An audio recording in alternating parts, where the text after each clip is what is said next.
The American Farm Bureau Federation and its branch in Utah has filed a motion to intervene in a lawsuit against the Obama administration's efforts to protect the Greater Sage Grouse. CEO of the Utah Farm Bureau, Randy Parker, now joins us on the phone to take a further look at the lawsuit. Thanks for joining us today, Mr. Parker.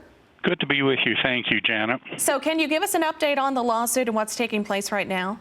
Sure. The state of Utah some months ago filed a lawsuit against the federal government, basically citing that they had not followed the Administrative Procedures Act and some other things, NEPA and some of those things that they're obligated to follow.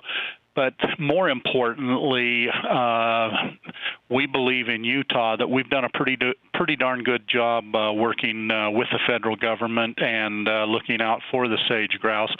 That's the reason why the American Farm Bureau and the Utah Farm Bureau joined together last week to file a petition to intervene in the case so that our voices could be heard for Utah farmers and ranchers as well as farmers and ranchers across America, based on federal government overreach. And how long has Utah been focusing on the grouse? We've been involved with sage grouse for nearly 20 years. We've been establishing local working groups through the Utah Farm Bureau to work with our land-grant college, Utah State University, and they're experts to actually improve the habitat for the greater sage grouse, because at the same time we're looking out for the bird, we're improving the resource that the ranchers rely on to graze and to feed their cattle. So they go hand in hand. So can you give us an overview of the amended resource management plan? Yeah, what we're really concerned about here, Janet, is that some of the rules and regulations that they've put in the amended plans, first off, they were not opened for public comment, and we think that's short-sighted. The other piece of it that is really of concern to us is, as an example, in sage grouse areas that they've identified as priority areas, they're requiring that we move from 4 inches of stubble height, that's the grass at the end of the grazing season that would be left on the ground, to a 7-inch stubble height.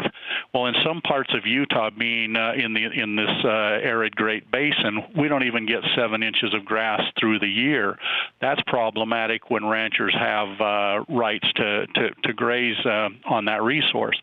The other part of it is that to me is more of a knee-jerk response and more about getting control through the federal government than the reality of the bird. We had probably our preeminent scientist in the state of Utah make a statement last week at a sage grouse meeting that the grass height does not matter one iota to the health of the sage grouse.